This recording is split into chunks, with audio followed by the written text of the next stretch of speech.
ফেসবুকের মধ্যে গুনাহ হয়, ইউটিউবের মধ্যে গুনাহ হয়, মেসেঞ্জারের মধ্যে গুনাহ হয়, ইমোর মধ্যে গুনাহ হয়, হোয়াটসঅ্যাপের মধ্যে গুনাহ হয়।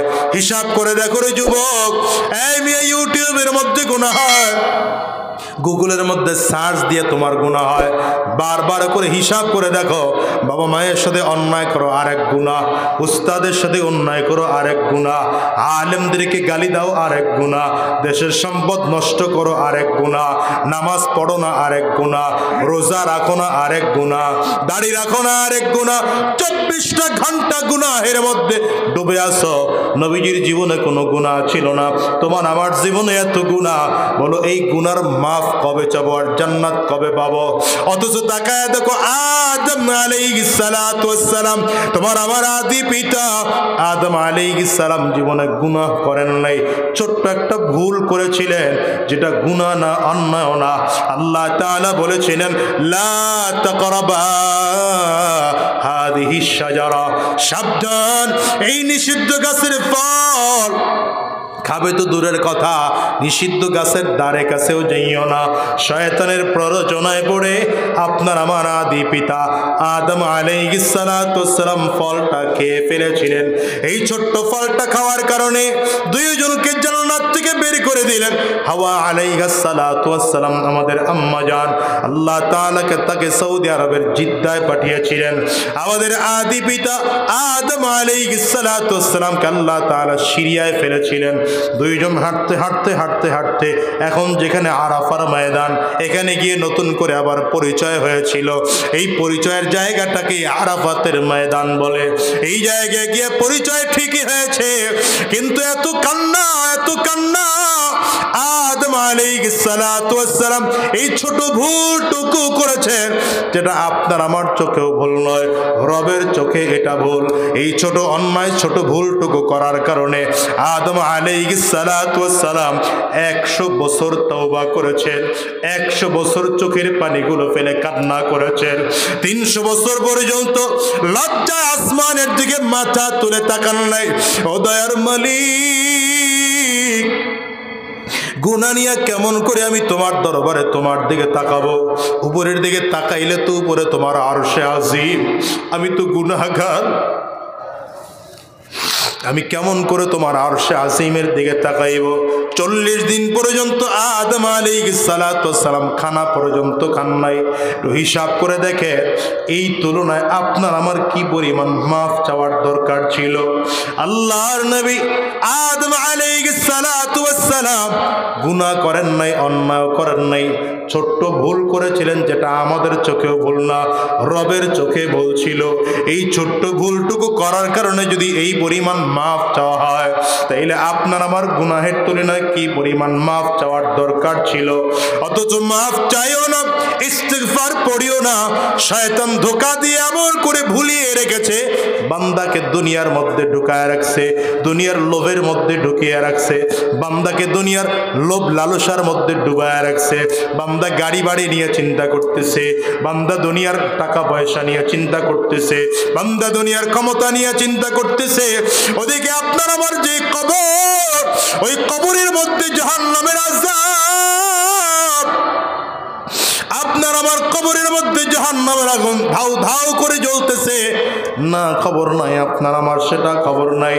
এই জন্যে ভালো করে বুঝেন, খুব ভালো করে বুঝেন যে কবরস্থানের উদ্যোগে মাহফিল রে মুসলমান, এই কবরস্থানের যেই মানুষগুলো শোয়া, এরাও কিন্তু দুনিয়ায় আপনার আমার মতোই ছিল, আপনার আমার মতোই দুনিয়ায় বাজার করত, আপনার আমার মতোই বাড়ি গাড়ি করার স্বপ্ন দেখত, আপনার আমার মতো করেই, হ্যাঁ দুনিয়ার মুসলমান, আপনার আমার মতো করেই দুনিয়ায় বড় সিংহাসন করার স্বপ্ন দেখত, এরাও দুনিয়ায় ক্ষমতা করার স্বপ্ন দেখত। আজকে এই মানুষগুলো দুনিয়ায় নাই। এমন একটা দিন আসবে যেদিন আপনি আর আমিও দুনিয়ায় থাকতে পারবো না, কারণ এই দুনিয়ায় কেউ থাকার জন্য আসে নাই। আজ হোক কাল হোক বিদায় নেওয়াই লাগবে।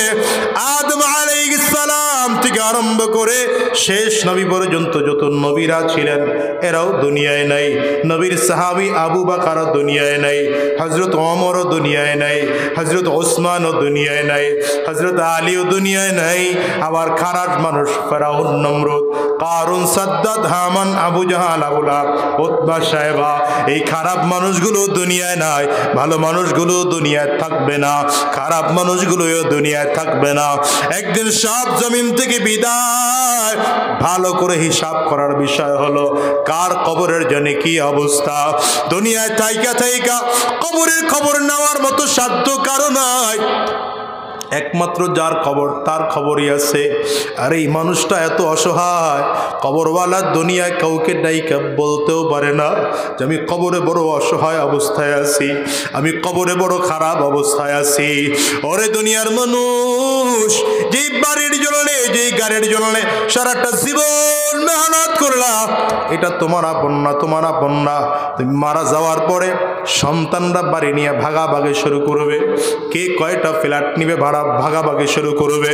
তোমার আমার জমানো টাকার ব্যাংকে টাকার অ্যাকাউন্ট নিয়ে, অ্যাকাউন্টের টাকা নিয়ে সন্তানগুলো ভাগ বাটোয়ারা শুরু করে দিবে। তুমি আমি মারা যাওয়ার সাথে সাথে নগদ অর্থগুলো ভাগ হয়ে যাবে, কিচ্ছু তোমারে আমারে দিবে না। মাত্র 3টা কাপড়ের প্যাকেট বাড়ায়া সবচেয়ে কম দামি মার্কিন কাপড় দিবে। কারণ এরা যারা যত দামি কাপড় দেওয়া হয় ওই কবরের মধ্যে গিয়া পুইচা যায়, কাপড় থাকে না, এই জন্য দামি কাপড়ও দেওয়া হয় না।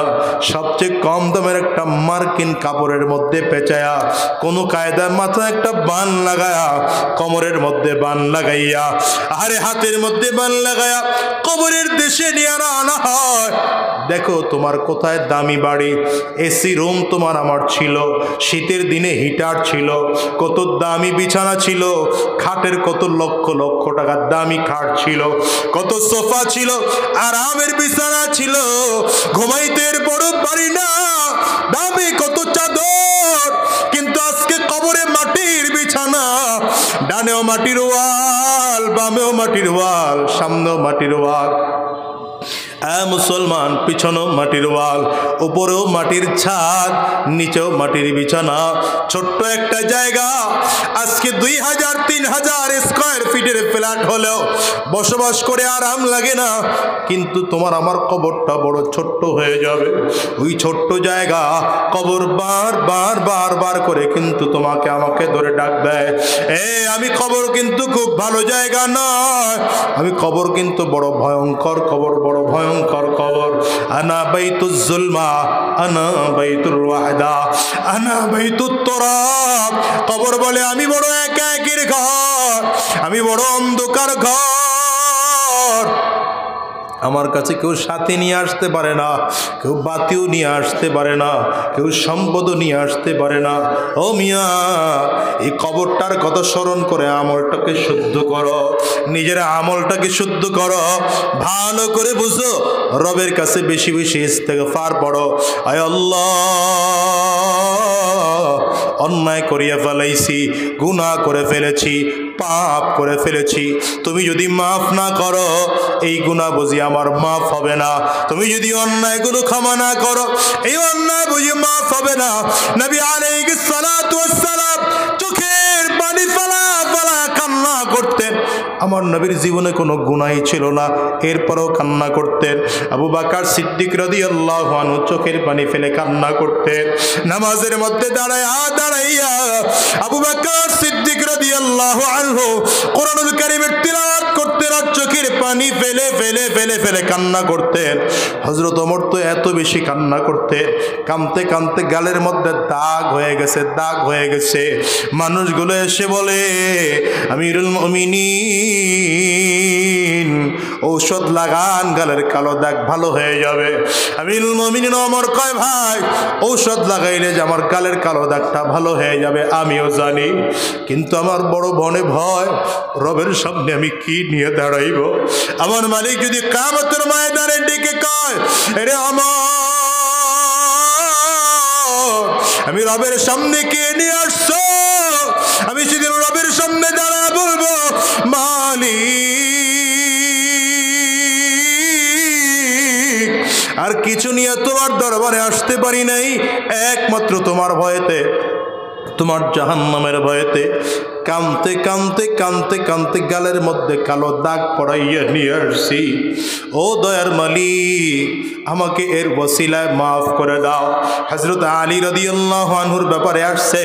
হযরত আলী রাদিয়াল্লাহু আনহু যখন কবরের সামনে যাইতেন, এত বেশি কান্না করতেন, চোখ দিয়ে পানিগুলো টপ টপ করে পড়তে থাকতো, গাল ভিজে ভিজে জমিনের মধ্যে পানি পড়তো। কান্নাহু তল্লুন, মনে হয় যেন হালকা হালকা বৃষ্টি পড়তেছে। অথচ আজকের জমিনে কান্না নাই, আপনার আমার গুনাহের তুলনায় কান্না নাই। এত গুনাহ, এত গুনাহ, এত গুনাহ, দিল বড় শক্ত হয়ে গেছে। গুনাহের কারণে চোখে পানিও আসে না, গুনাহের কারণে কান্না আসে না, দিলটা মোটে নরম হয় না। এই জাহান্নামের আসামি, ভালো করে বুঝো, দুনিয়া থেকে যদি কান্না করে মালিকের রাজি খুশি করায় বিদায় করতে না বড়, জাহান্নামের আযাব ছাড়া কোনো উপায় নাই। খোদার কসম, খোদার কসম, খোদার কসম করে বলে গেলাম, দুনিয়ার গাড়ি বাড়ির পরিচয় কবরে দিলে চলবে না, দুনিয়ার টাকার পরিচয় কবরে দিলে চলবে না। রাহমাতুল লিল আলামিন নিজের কন্যা ফাতেমাতুজ জাহরা রাদিয়াল্লাহু আনহা, যিনি জান্নাতের সকল মহিলাদের সরদারনি হবে, এই মহিলা হযরত ফাতেমা রাদিয়াল্লাহু আনহাকে আমার নবী নিজে ডেকে বলতেছেন, ইয়া ফাতেমাতু আনকিজি নাফসাকি মিনান নার। ফাতেমা, তুমি তোমার নিজেকে জাহান্নামের আগুন থেকে বাঁচাইও। নবী নিজের মেয়েকে বলতেছেন, ফাতেমা, কিয়ামতের ময়দানে যদি দাঁড়ায়া পরিচয় দাও আমি মুহাম্মদের মেয়ে, শেষ নবীর মেয়ে, লাভ নাই, লাভ নাই। তোমার আমল তুমি নিজে করে তোমার কবরে যাইও, তোমার আমল নিজে করে কিয়ামতের ময়দানে দাঁড়াইও। এবার আপনি আমি হিসাব করি তো আপনার আমার পরিস্থিতি কি হলো। সাবধান, ভালো করে বুঝে, এই নবীর উম্মতের গড় বয়স অনেক কম, অনেক কম, অনেক কম। মুসা আলাইহিস সালাতু ওয়াস সালামের উম্মতদের গড় বয়স অনেক বেশি ছিল, অনেক বেশি ছিল। 1400, 1500, 2000 বছর তাদের হায়াত ছিল। মুসা আলাইহিস সালাতু ওয়াস সালামের কাছে একজন মহিলা আসছে, 80 বছর বয়সের একটা বাচ্চা নিয়ে আসছে। বাচ্চাটার বয়স 80 বছর। পয়গম্বর মুসা আলাইহিস সালামের সামনে দাঁড়ায় মহিলা বললেন, পয়গম্বর, আমার এই বাচ্চাটাকে একটু দোয়া করে দেন, আল্লাহ যেন ওর হায়াত বাড়ায় দেয়। মুসা আলাইহিস সালাম বলেন, মা, আপনার বাচ্চার বয়স কত? বলে 80 বছর বয়স। পয়গম্বর মুসা কয়, আপনার বাচ্চার বয়স 80 বছর, অথচ এর হায়াত বৃদ্ধির দোয়া করাইতে আমার কাছে নিয়ে আসছেন। আপনি কি জানেন আখিরি জামানার পয়গম্বর মুহাম্মদুর রাসূলুল্লাহ সাল্লাল্লাহু আলাইহি ওয়াসাল্লামের উম্মতের গড় বয়স হবে মাত্র 40 থেকে 60 বছর। মহিলা আশ্চর্য হয়ে গেছে, কি বলেন মুসা? আহুম ইয়াসনাউনাল বাইত, তারা কি ঘর বাড়ি বানাবে না রাস্তায় ঘুমাবে? হিসাব করে দেখে এই উম্মতের গড় বয়স খুব কম, খুব কম, খুব কম, মাত্র 40 থেকে 60 বছর। অথচ রব্বে কারীমের কত চমৎকার ঘোষণা, রব্বে কারীমের কত দয়ার ঘোষণা, কত মায়ার ঘোষণা। যত নবীরা জমিনের মধ্যে আছে, সব নবীদের আগে আপনার আমার নবী জান্নাতে যাবে। যত উম্মতেরা জমিনে আছে, সব উম্মতের আগে আপনার আমার নবীর উম্মতেরা, মানে আমরা সবার আগে জান্নাতে যাব।